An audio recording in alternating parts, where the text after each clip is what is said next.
ചേട്ടത്തി പേടിക്കണ്ട.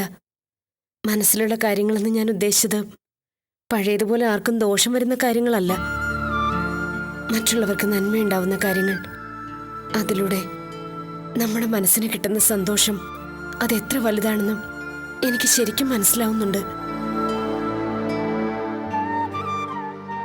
ഞാനെന്താ ഭ്രാന്ത് പറയാണെന്ന് തോന്നുന്നുണ്ടോ ചേട്ടത്തിക്ക്? നിന്നെ അപ്പച്ചൻ വിളിക്കുന്നുണ്ട്. എന്നതാ കാര്യം? അറിയില്ല, ആരോ കാണാൻ വന്നിരിക്കുന്നു.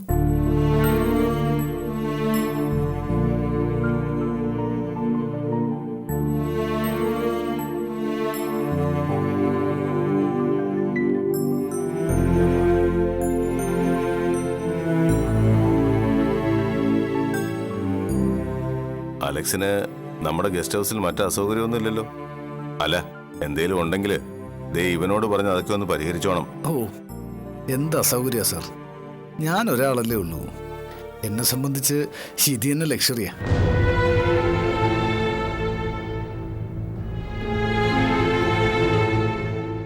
പാപ്പിച്ചേനെ അന്വേഷിച്ചെന്ന് ചേട്ടത്തി പറഞ്ഞു.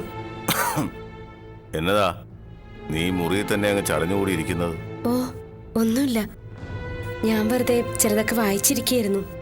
പാപ്പിച്ചേൻ എന്നത്തിനാ വിളിച്ചത്? ആ, അത് പറയാം. ദാ ഇത് നമ്മുടെ ബാങ്കിന്റെ പുതിയ മാനേജരാ. നിന്നെ ഒന്ന് പരിചയപ്പെടുത്താൻ വേണ്ടി വിളിച്ചതാ. അപ്പൊ മാനേജരെ, ഇതാ എന്റെ കൊച്ച്. Hi, I am Alex. Hi, Saina Allen.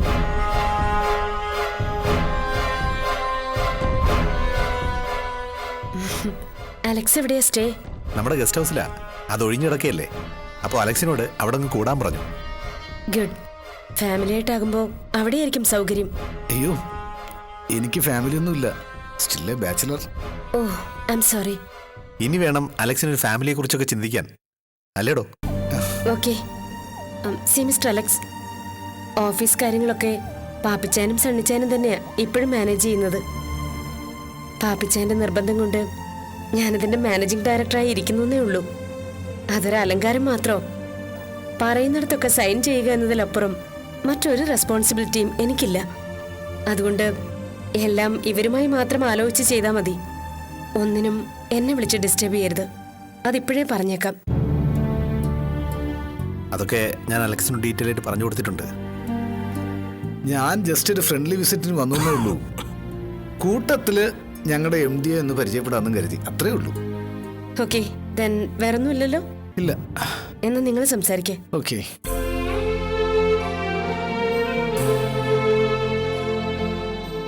Sorry Alex, അവക്ക് നമ്മൾ സംസാരിച്ച കാര്യങ്ങളൊന്നും അറിയില്ല, അതുകൊണ്ടാ. അതൊന്നും സാരമില്ല ചേയ, എനിക്കതൊക്കെ മനസ്സിലാക്കാൻ പറ്റും. ഇനി ഇക്കാര്യത്തിൽ എന്ത് വേണമെന്ന് നിങ്ങളങ്ങ് തീരുമാനിച്ചാൽ മതി. പിന്നെ ഇവിടുത്തെ തീരുമാനം അറിഞ്ഞിട്ടേ ഞാൻ എൻ്റെ വീട്ടുകാരോട് കാര്യങ്ങൾ പറയും. ആ, 2-3 ദിവസത്തിനുള്ളിൽ ഇവൻ വഴി ഞാൻ വിവരം അറിയിക്കാം. മതി സാർ. എന്നാ പിന്നെ ഞാൻ ഇറങ്ങട്ടെ, ഓഫീസിലെത്താൻ സമയമായി. വരട്ടെ സാർ. ശരി, പോയിട്ട് വാ.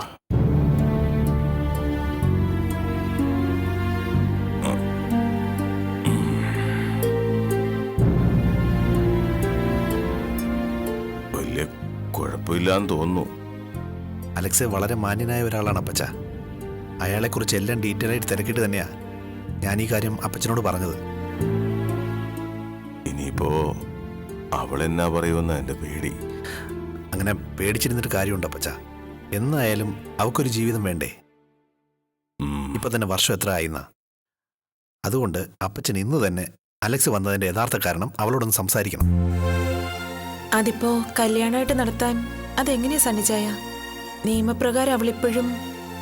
അതൊക്കെ രണ്ടാമത്തെ കാര്യമല്ലേ സൂസമ്മോ. ആദ്യം അവൾ വില്ലിങ് ആണോ അല്ലയോ എന്ന് അറിയണം, അതാ മുഖ്യം. ആ, ഞാനൊന്ന് സംസാരിച്ച് നോക്കട്ടെ.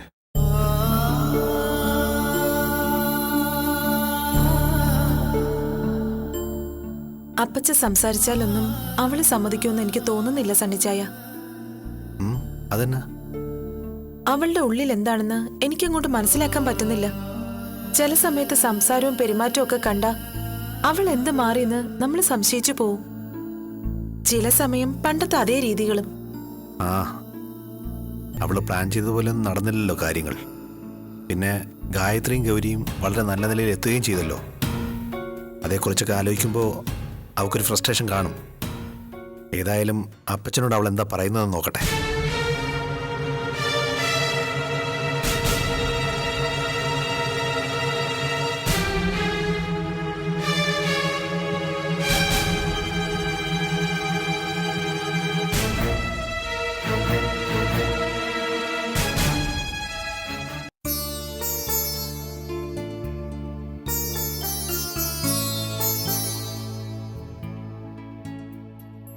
മോളെ,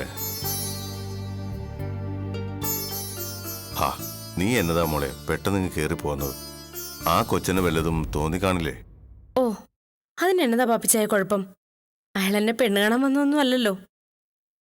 നമ്മുടെ കമ്പനിയിലെ മാനേജറോട് അത്രയും കുശലാന്വേഷണം തന്നെ ധാരാളം. അല്ല, അതൊക്കെ മതി. എന്നാലും അലക്സ് നമുക്ക് വെറുമൊരു മാനേജരെ പോലെ അല്ല കേട്ടോ. പിന്നെ അയാളുമായിട്ട് നമുക്ക് മറ്റു വല്ല കമ്മിറ്റ്മെന്റ്സും ഉണ്ടോ? അങ്ങനെ ചോദിച്ചാൽ നിലവിൽ കമ്മിറ്റ്മെന്റ്സ് ഒന്നും ഇല്ലെങ്കിലും ഭാവിയിൽ അങ്ങനെ ചിലത് ഉണ്ടായിക്കൂടുന്നില്ല. സണ്ണി അയാളെക്കുറിച്ച് ഡീറ്റെയിൽ ആയിട്ടൊരു അന്വേഷണമൊക്കെ നടത്തി. തൊടുപുഴയിലെ ഭേദപ്പെട്ട കുടുംബക്കാരാ. പിന്നെ അവന്റെ സ്വഭാവവും പെരുമാറ്റവും ഒക്കെ നമ്മുടെ ഒരു രീതിക്കും മട്ടിനും ഒക്കെ പറ്റുന്നതുമാണ്. പാപ്പിച്ചായം വളഞ്ഞു ചുറ്റാത്ത കാര്യം എന്നതാന്ന് വെച്ചാ പറ. മാനേജർ പോസ്റ്റിലുള്ള ഒരാളുടെ ഗുണഗണങ്ങൾ ഒരു കാര്യമില്ലാതെ പാപ്പിച്ചായൻ ഇങ്ങനെ പാടിപ്പുകഴ്ത്തില്ല എന്ന് എനിക്കറിയാം. ശരിയാ, അവനെ നിന്നെ പരിചയപ്പെടുത്താൻ വിളിച്ചത് ബാങ്ക് മാനേജർ എന്ന നിലയ്ക്ക് മാത്രമല്ല. പിന്നെ നിനക്ക് വേണ്ടി അവനെ ഒന്ന് ആലോചിച്ചാലോ എന്ന് ഞങ്ങൾക്കുണ്ട്. അത് പാപ്പിച്ചായൻ അയാളെ എനിക്ക് ഇൻട്രൊഡ്യൂസ് ചെയ്ത രീതി കണ്ടപ്പോഴേ ഞാൻ ഊഹിച്ചു. അതുകൊണ്ട് തന്നെയാ പേര് പറഞ്ഞപ്പോ ഭർത്താവിന്റെ പേര് ഞാൻ അല്പം കടുപ്പിച്ച് തന്നെ പറഞ്ഞത്. പാവത്തിന് അബദ്ധമൊന്നും പറ്റരുതല്ലോ. അതെനിക്ക് മനസ്സിലായി. പക്ഷേ നീ വിചാരിക്കും പോലെ അയാളോട് ഞങ്ങളൊന്നും മറച്ചു വെച്ചിട്ടൊന്നുമില്ല കേട്ടോ. നിന്റെ കാര്യത്തിൽ നടന്നതൊക്കെ ആ കൊച്ചിനോട് ഞങ്ങൾ വിശദമായിട്ട് പറഞ്ഞിട്ടുണ്ട്. എല്ലാം കേട്ടപ്പോഴും അയാൾക്ക് താല്പര്യക്കുറവൊന്നുമില്ല. ഓ, അപ്പൊ അത്രയൊക്കെ പുരോഗമിച്ചു കഴിഞ്ഞു കാര്യങ്ങൾ. അല്ല, പാപ്പിച്ചേനത് എന്നാ പറ്റി? പെട്ടെന്ന് എന്റെ കാര്യത്തിൽ ഇങ്ങനെയൊരു നീക്കം നടത്താൻ? പെട്ടെന്ന് തോന്നിയ കാര്യമൊന്നും അല്ലടി. ശിക്ഷ കഴിഞ്ഞ് അവൻ ഇറങ്ങാൻ ഇനി അധിക നാളൊന്നും ഇല്ലല്ലോ. അവൻ ഇറങ്ങിയാൽ ആദ്യം നിങ്ങൾ തമ്മിലുള്ള ബന്ധം ഒഴിയണം. അതും കഴിഞ്ഞാൽ നമ്മുടെ ചുറ്റുപാടുമായി ഇണങ്ങുന്ന ഒരാളുമായി എത്രയും പെട്ടെന്ന് നിന്റെ മിന്നുകെട്ട്. പാപ്പിച്ചായൻ അങ്ങനെയാ പ്ലാൻ ചെയ്തിരിക്കുന്നേ. മോളായിട്ട് അതിനെതിരൊന്നും പറഞ്ഞേക്കരുത്. നമ്മളെ പ്ലാൻ ചെയ്ത് വെച്ചിട്ടൊന്നും ഒരു കാര്യമില്ല പാപ്പിച്ചായ.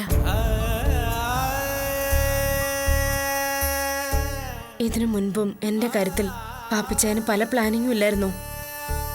എന്നിട്ട് വല്ല പ്രയോജനം ഉണ്ടായോ?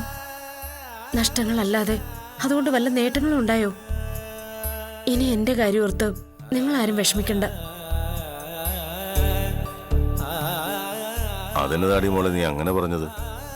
നിന്റെ കാര്യത്തിൽ ആദ്യം ഒരു അബദ്ധം പറ്റിയെന്നുള്ളത് നേരാ. എന്ന് വെച്ച് എല്ലാം അതുപോലെ തന്നെ ആവണമെന്നില്ലല്ലോ. ഈ കൊച്ചന്റെ കാര്യത്തിൽ നമുക്കൊന്നുകൊണ്ടും പേടിക്കേണ്ടി വരത്തില്ല. വേണ്ട പാപ്പിച്ചായ, ഇനി ഒരു ഭാഗ്യപരീക്ഷണത്തിന് കൂടി ഞാനില്ല. പിന്നെ ഇങ്ങനെയൊക്കെ സംഭവിച്ചതിൽ ഞാൻ ആരും തെറ്റു പറയില്ല. ഒക്കെ ഞാനായിട്ട് തന്നെ വരുത്തി വെച്ചതാ. ആ തെറ്റുകൾക്ക് ഞാനായി തന്നെ പ്രായശ്ചിത്തം ചെയ്യണം. ഇനിയുള്ള ലക്ഷ്യവും ജീവിതവും അതിനു വേണ്ടിയുള്ളതാ. എന്നതാ നീ ഇങ്ങനെ വാലും ചെയ്യലില്ലാതെ സംസാരിക്കുന്നത്? എന്നതാ മനസ്സിലെന്ന് വെച്ചാൽ തെളിച്ചിങ്ങോട്ട് പറ. തൽക്കാലം അലനുമായുള്ള ബന്ധം ഉപേക്ഷിക്കാൻ ഞാൻ ഉദ്ദേശിക്കുന്നില്ല. എന്നതാ എന്നതാ നീ പറഞ്ഞ? ഉപേക്ഷിക്കാതെ പിന്നെ നീ അവനെ എന്നാ ചെയ്യാൻ പോവാ? ദേ, പഴയതുപോലെ ഇനി അവനോ അവന്റെ കുടുംബവുമായോ നമുക്ക് ആർക്കും യാതൊരു ബന്ധവും ഉണ്ടാവില്ല. അവൻ ജയിലിൽ നിന്നൊന്ന് ഇറങ്ങി വന്ന് നിന്റെ വിവാഹമോചന കടലാസിൽ ഒപ്പിട്ട് കഴിയുന്നതോടെ കഴിയുമെല്ലാം. പാപ്പച്ചയ, അങ്ങനെ ഒരു ഒപ്പുകൊണ്ട് അറുത്തു മാറ്റാനോ ഉണക്കാനോ കഴിയുന്ന മുറിവുകളല്ല അതൊന്നും. വേണ്ട, നീ കൂടുതൽ സാഹിത്യമൊന്നും എന്നോട് പറയണ്ട. എന്റെ മോനും പെമ്പറനോത്തിയൊക്കെ പോയതിന്റെ ദണ്ണം അവന്റെ ഒരു ഒപ്പുകൊണ്ട് മാറില്ല എനിക്കും.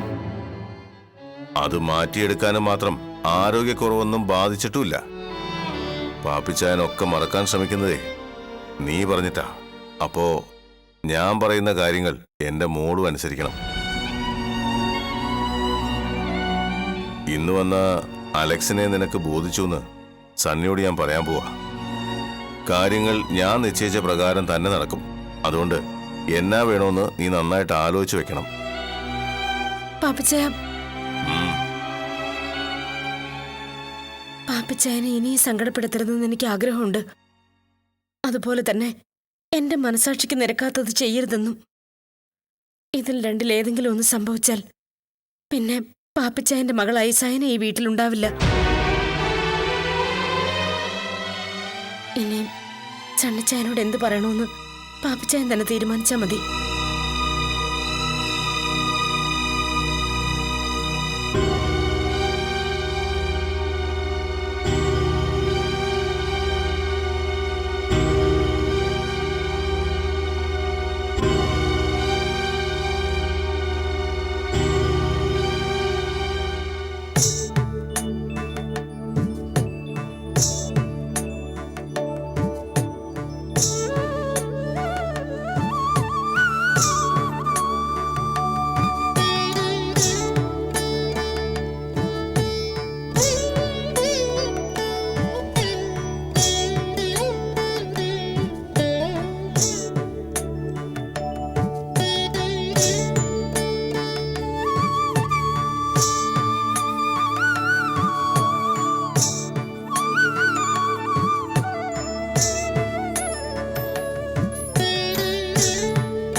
ബർത്ത്ഡേ കുട്ടി പ്രാർത്ഥിച്ചോ? നന്നായിട്ട് പ്രാർത്ഥിച്ചല്ലോ.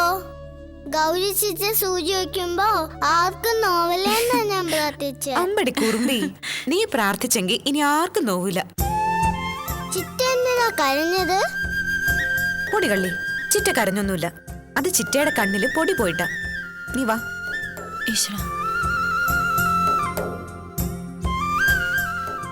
ഇവിടെ തൊഴുത് നിന്നപ്പോ നമ്മുടെ കഴിഞ്ഞ കാലമൊക്കെ ഒരു സിനിമ പോലെ തെളിഞ്ഞു വന്നു മുമ്പില്. നമുക്ക് ഇങ്ങനൊരു നല്ല കാലം ഉണ്ടാവുമെന്ന് എനിക്കൊരു പ്രതീക്ഷയില്ലായിരുന്നു ചേച്ചി. ഓർക്കുമ്പോ അത്ഭുതം തോന്നുക, എത്ര പെട്ടെന്ന് എല്ലാം മാറി മറിഞ്ഞത്.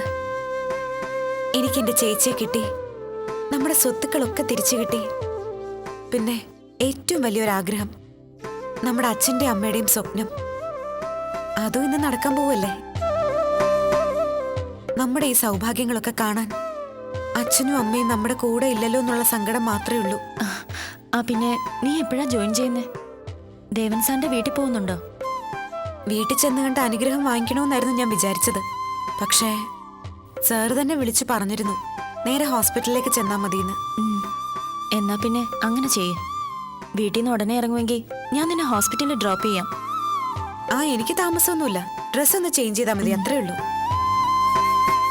അപ്പൊ എന്റെ ബർത്ത്ഡേ പാർട്ടി എപ്പോഴാ? അതോ, അത് വൈകുന്നേരം അമ്മയും ചിറ്റയൊക്കെ വന്നിട്ട് നമ്മൾ അമ്മാളുടെ ബർത്ത്ഡേ അടിച്ചു പൊളിക്കില്ലേ.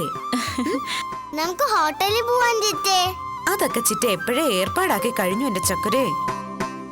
അമ്മയും ചിറ്റയും മടങ്ങി വരുന്നത് വരെ കുറുമ്പൊന്നും കാട്ടാതെ ബാലനങ്ങളും ലതാന്റിയും പറയുന്നത് കേട്ട് നല്ല കുട്ടിയായിട്ട് നിൽക്കണം. കേട്ടല്ലോ? കേട്ടല്ലോ. വാ.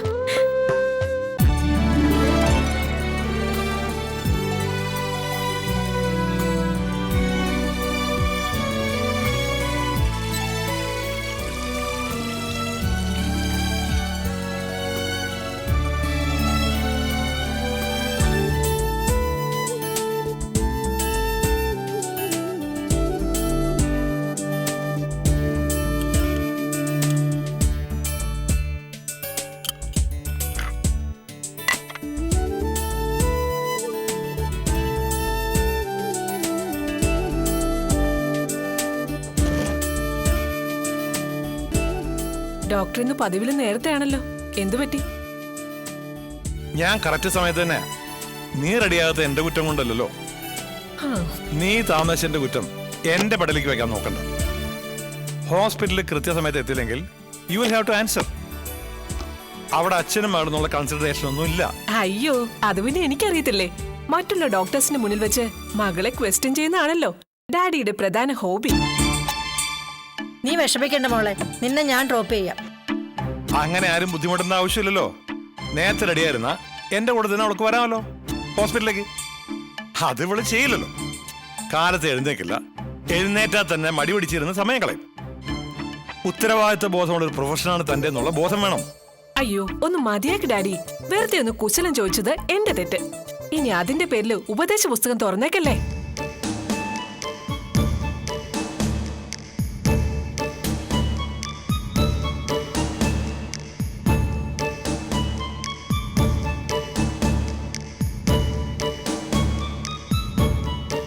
ഇന്ന് ഹോസ്പിറ്റലിൽ പുതിയൊരുത്ത് ചാർജ് എടുക്കുന്നു എന്ന് കേട്ടു. ഒരുത്തിയല്ലോ, അതൊരു ഡോക്ടറല്ലേ?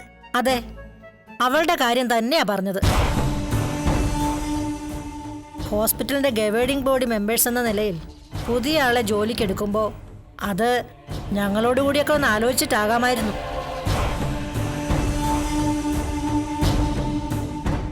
എന്താ, അതിന് നിങ്ങൾക്ക് എക്സ്പ്ലനേഷൻ ഒന്നുമില്ലേ? ഹോസ്പിറ്റലിന്റെ ബൈലോയിൽ അത് വ്യക്തമായി പറഞ്ഞിട്ടുണ്ട്. ക്ലോസ് നമ്പർ 9 ബോർഡ് മെമ്പേഴ്സിന്റെ അധികാരപരിധിയിൽ വരുന്ന കാര്യങ്ങൾ എന്തൊക്കെയാണെന്ന് ഞാൻ പറഞ്ഞു തരാം. വേണ്ട വേണ്ട, ക്ലോസും വകുപ്പൊന്നും ഈ ബ്രേക്ക്ഫാസ്റ്റ് ടേബിളിൽ വിളമ്പാൻ നിൽക്കണ്ട. ഗവേണിംഗ് ബോഡി ഉണ്ടാക്കിയത് ഹോസ്പിറ്റലിന്റെ ലീഗൽ സൗകര്യങ്ങൾക്ക് വേണ്ടി മാത്രമാണ്. ഹോസ്പിറ്റലിന്റെ MD എന്നുള്ള നിലയ്ക്ക് അവിടെ എന്തൊക്കെ എങ്ങനെയൊക്കെ നടക്കണമെന്ന് തീരുമാനിക്കാനുള്ള അവകാശം എനിക്കുണ്ട്. ബൈല തയ്യാറാക്കിയ ആൾക്ക് അതൊക്കെ ഓർമ്മയുണ്ടാവുമല്ലോ. മമ്മി എന്തിനാ വെറുതെ പ്രയോജനമില്ലാത്ത കാര്യത്തിന് വേണ്ടി തർക്കിക്കാൻ നിൽക്കുന്നേ? ആരൊക്കെ എതിർത്താലും ആ അപ്പോയിന്റ്മെന്റ് നടക്കുന്നുള്ള കാര്യം ഉറപ്പല്ലേ? ജോയിൻ ചെയ്യാൻ പോകുന്നത് നിസ്സാരക്കാരിയല്ലല്ലോ. ഡോക്ടർ ദേവപാലിന്റെ മാനസപുത്രിയല്ലേ? ഇങ്ങനെയൊരു ചിപ്പിക്കുൾ മുത്തനെ കണ്ടെടുത്തതും ഫീസ് ഉൾപ്പെടെ പഠിക്കാൻ വേണ്ടുന്ന എല്ലാ സഹായങ്ങളും ചെയ്തു കൊടുത്ത് ഡോക്ടറാക്കി എടുത്തതുമൊക്കെ സ്വന്തം ഹോസ്പിറ്റലിൽ പിൻഗാമിയായി വാഴിക്കാനാണെന്ന് എനിക്ക് പണ്ടേ അറിയാമായിരുന്നു. അതെ, അതിനെന്താ കുഴപ്പം? നിന്നെ പോലെ അച്ഛന്റെ പണത്തിന്റെ പുറത്ത് ഡിഗ്രി എടുത്തോളല്ല അവള്. കഷ്ടപ്പെട്ട് ആത്മാർത്ഥമായി പഠിച്ച് നേടിയെടുത്തത് അവളുടെ ഡിഗ്രി. അവളെപ്പോലൊരു മിടുക്കി കുട്ടിയെ പഠിപ്പിക്കാൻ അവസരം കിട്ടിയ ഒരു സീനിയർ ഡോക്ടർ എന്നുള്ള നിലയ്ക്ക് എനിക്ക് അഭിമാനമുണ്ട്. പിന്നെ അവൾക്ക് വേണ്ടി ഞാൻ ചെലവാക്കിയ കാശ്, അത് ചില്ലിക്കാശ് കുറയാതെ അവൾ ഇങ്ങോട്ട് തിരിച്ച് തന്നിട്ടുണ്ട്. അവൾക്ക് വേണമെങ്കിൽ ഗവൺമെന്റ് സർവീസിൽ ട്രൈ ചെയ്യാം, അല്ലെങ്കിൽ ഇഷ്ടമുള്ള ഏത് ഹോസ്പിറ്റലും തിരഞ്ഞെടുക്കാം. അത്രയ്ക്ക് കഴിവുള്ളവളവള്. ഓ, ഡാഡി പറഞ്ഞു വരുന്നത് അവൾ നമ്മുടെ ദയാ മെഡിക്കൽ സെന്ററിന് വേണ്ടി ഒരു ഔദാര്യം ചെയ്യുകയാണെന്നാണോ? അതെ, അത് തന്നെയാണ് സത്യം. നീ നോക്കൂ, ജോലി ചെയ്ത് ചുരുങ്ങിയ സമയത്തിനുള്ളിൽ നമ്മുടെ ഹോസ്പിറ്റലിലെ ഏറ്റവും മിടുക്കിയ ഡോക്ടറെന്ന് അവൾ പേരെടുക്കും. അതുകൊണ്ട് തന്നെ അവളുടെ സർവീസ് നമുക്കൊരു അസറ്റ് തന്നെ ആയിരിക്കും. ഓ, ഇങ്ങനെ പാടി പോഴ്ത്താൻ വേണ്ടി അവള് പ്രൂവ് ചെയ്ത ആളൊന്നും അല്ലല്ലോ. വലിയ മിടുക്കിയാണെന്ന് പേരെടുത്തില്ലെങ്കിലും കൊള്ളാവുന്ന ഒരു ജൂനിയർ ഡോക്ടറാണെന്ന് ആൾക്കാരെ കൊണ്ട് പറയിച്ചാലെങ്കിലും മതിയായിരുന്നു. ആ, ഇതുവരെ അങ്ങനെ പോലും പറയിപ്പിക്കാത്ത ചിലരും നമ്മുടെ ഹോസ്പിറ്റലിൽ തന്നെ ഉണ്ട്. അതെന്നെ ഉദ്ദേശിച്ചാണെന്ന് എനിക്ക് മനസ്സിലായി. ഒരു കാര്യം ചെയ്യാം, ഡാഡിക്ക് അത്രയ്ക്ക് നാണക്കേടാണെങ്കിൽ ഞാൻ റിസൈൻ ചെയ്യാം. ഫ്രണ്ട്സിന്റെ ഒരുപാട് ഹോസ്പിറ്റൽ ഉണ്ടല്ലോ സിറ്റിയിൽ. കൊള്ളാവുന്ന ഏതെങ്കിലും ഒരിടത്ത് എനിക്കൊരു അപ്പോയിന്റ്മെന്റ് തരപ്പെടുത്തി തന്നാ മതി. അതും ഞാൻ തരപ്പെടുത്തി തരണം, അല്ലാതെ സ്വന്തം കഴിവിൽ നേരെടുക്കാന്ന് നിനക്ക് വിശ്വാസമില്ല. വിശ്വാസക്കുറവുണ്ടായിട്ടൊന്നും അല്ല. സ്വന്തം ഹോസ്പിറ്റലിലുള്ള ഒരാള് മറ്റുള്ളവരുടെ ഹോസ്പിറ്റലിൽ ജോലി അന്വേഷിക്കുന്നതിന്റെ കുറച്ചിൽ ഡാഡിക്കാണല്ലോ എന്ന് ഓർത്തിട്ടാ. എന്നാ ആ കുറച്ചിൽ ഞാൻ അങ്ങ് സഹിച്ചു. നിനക്കിവിടെ തുടരാൻ ബുദ്ധിമുട്ടാണെങ്കിൽ നീ വേറെ ഹോസ്പിറ്റൽ നോക്കിയോ. പക്ഷെ ഞാനായിട്ട് ആരോടും റെക്കമെൻഡ് ചെയ്യുന്ന പ്രശ്നമില്ല. ഓ, അപ്പൊ അതാണല്ലേ ഉള്ളിലിരിപ്പ്. നിന്റെ ഡാഡിക്ക് പെരുന്തച്ചൻ കോംപ്ലക്സ് ആടി മോളെ. നീ ഇങ്ങേരെക്കാളും പേരും പ്രശസ്തിയുമുള്ള ഡോക്ടർ ആവുമെന്നുള്ള ഈഗോ. ആ, അതുകൊണ്ടാ നിന്നെ ഇങ്ങനെ ഇടിച്ചു താഴ്ത്തി കണ്ട ലോക്കൽസിനെയൊക്കെ സപ്പോർട്ട് ചെയ്യുന്നത്. വേണ്ടുന്നതിനും വേണ്ടാത്തതിനെല്ലാം നീ ഇവിടെ ഇങ്ങനെ സപ്പോർട്ട് ചെയ്യുന്നതാ ഇവളുടെ ഏറ്റവും വലിയ ശാപം. പെരുന്തച്ചൻ കോംപ്ലക്സ് ആണ് പോലും. ഡയഗ്നൈസ് ചെയ്യുന്ന പോട്ടെ, പ്രിസ്ക്രിപ്ഷൻ ചാർട്ട് ഫോളോ ചെയ്യുന്നതിൽ പോലും ശ്രദ്ധയില്ലാത്ത ഒരുത്തിയോട് എന്ത് കോംപ്ലക്സ് തോന്നാനാടി എനിക്ക്? പ്രൊഫഷണലല്ല, നിന്റെ മകൾക്ക് മറ്റു പല കാര്യങ്ങളിലും ശ്രദ്ധ. അതെങ്ങനാ? അമ്മയുടെ ലാളനല്ലേ വളരുന്നത്. വേണ്ട, എന്നെ കൊണ്ട് അധികമൊന്നും പറയിപ്പിക്കണ്ട.